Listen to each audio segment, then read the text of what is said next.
स्वागत है दोस्तों जॉब्स इन इंडिया की एक और शानदार जॉब अपॉर्चुनिटी में। जैसा कि स्क्रीन पे देख सकते हैं आप, मैं फिर से जेनपैक्ट की तरफ से आपके लिए जॉब्स लेकर आया हूँ। तो आज जो मैं आपके लिए जॉब लेके आया हूँ वो है प्रोसेस एसोसिएट की। ठीक है ना। अब आप प्रोसेस एसोसिएट होंगे किस चीज के लिए? इंश्योरेंस अंडरराइटिंग के लिए। ठीक है ना। अब आप घबराएं नहीं कि आपको इंश्योरेंस के बारे में नहीं पता, आपकी ग्रेजुएशन इंश्योरेंस के सब्जेक्ट से रिलेटेड में नहीं था। ठीक है, आप घबराएं नहीं। हम बगैर टाइम वेस्ट करते हुए देखते हैं इस जॉब की डिटेल्स। रिस्पॉन्सिबिलिटीज आपकी क्या होंगी?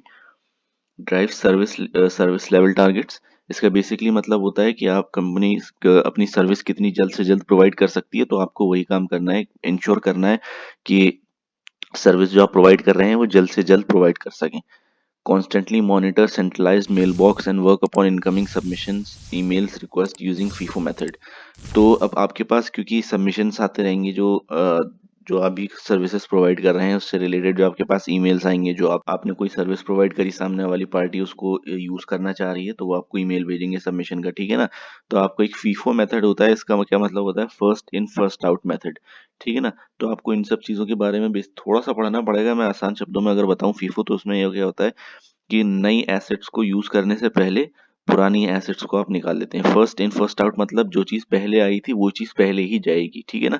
इस तरीके से अब थोड़ा सा आपको इस चीज के बारे में डिटेल से पढ़ना होगा कि बेसिकली इसका मतलब क्या है कि आपका जो मेल बॉक्स है, जो उसमें सबमिशंस के ईमेल्स आ रहे हैं, ठीक है, तो उसको आपको मैनेज करना है। एक लिमिट है आपके पास, जो पहले सबमिशंस आ चुके हैं वही पहले जाएंगे, नए के आने से पहले। इस तरीके का थोड़ा सा काम है। अब ये काम आपको कंपनी ही बेहतर समझा सकती है। ठीक है, मैं यहाँ पर आपके लिए सिर्फ ट्रांसलेट कर सकता हूँ। जो डिटेल काम है यहाँ पर वो आपको कंपनी ही बता सकती है। Thoroughly review submissions, request to identify validate submission versus referral.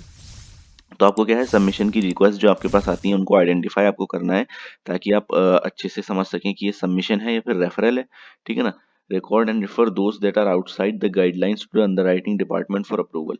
और जो रिक्वेस्ट ऐसी आ रही हैं जो आपकी थोड़ी गाइडलाइन से बाहर हैं, जो भी गाइडलाइंस कंपनी आपके लिए सेट करेगी, तो आपको क्या करना है, उसको अंडरराइटिंग डिपार्टमेंट जो आपका है वहां पर फॉरवर्ड कर देना है कि ये गाइडलाइन से बाहर है, इसको आप देखिए। ठीक है ना। Register only new business submissions directed to underwriter designated mailbox and update all relevant information in the system। ठीक है। तो जो भी आप अंडरराइटर को या फिर अंडरराइटिंग डिपार्टमेंट को जो भी आप फॉरवर्ड करेंगे, ठीक है ना, आपको ये इंश्योर करना है कि वो सिर्फ नए सबमिशंस का हो। ठीक है ना। पुराने वालों का नहीं हो, सिर्फ नए सबमिशंस वाले उनके पास जा रहे हो, और ये सब इन्फॉर्मेशन आप सिस्टम में मुस्तकिल अपडेट करते रहेंगे। Ensure that turnaround time and quality of documents meets company service standards। तो ये जो क्वालिटी डॉक्यूमेंट्स आपके पास आ रहे हैं, फिर उनका अप्रूव वगैरह होके जो भी आपके ऑफिस में काम होकर वापस जाना, ठीक है, ये सब, इसकी क्वालिटी और टाइम, ये सब कंपनी के स्टैंडर्ड्स के हिसाब से होना चाहिए। ठीक है ना। Once the registration is complete, submission is release to designated underwriter. जब आपका रजिस्ट्रेशन जो सबमिशन आया था आपने उसको देखा, ठीक है, आपने उसको वैलिडेट कर लिया कि वो सबमिशन था, रेफरल था, अगर वो गाइडलाइन से बाहर था तो आपने अंडरराइटिंग डिपार्टमेंट के पास भेज दिया। ये सब प्रोसेस हो गया, आपने देख लिया सही है, अब उसको आपने रजिस्टर कर लिया। तो अब जब रजिस्ट्रेशन आपका कंप्लीट हो गया है, तो सबमिशन जो है अब उसका एक डेजिग्नेटेड अंडरराइटर, मतलब अंडरराइटिंग डिपार्टमेंट में कोई एक अंडरराइटर होगा, उसके पास पहुंच जाएगा, अब उसको सबमिट करना है। ठीक है ना।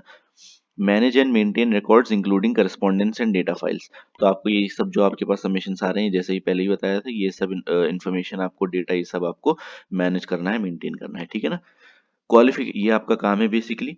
अब इसमें ये आपको डरने की जरूरत नहीं है कि आपको भाई ये सब क्या होता है, अंडर राइटिंग और ये फीफो मेथड और ये सब चीजें हम कैसे पता करेंगे। ठीक है, आपको डरने की जरूरत नहीं, क्योंकि आप क्वालिफिकेशंस देखें, मिनिमम क्वालिफिकेशंस एनी ग्रेजुएट। तो अगर कंपनी खुद कह रही है कि कोई भी ग्रेजुएट ये काम कर सकता है, ठीक है, तो आपको डरने की क्या जरूरत है?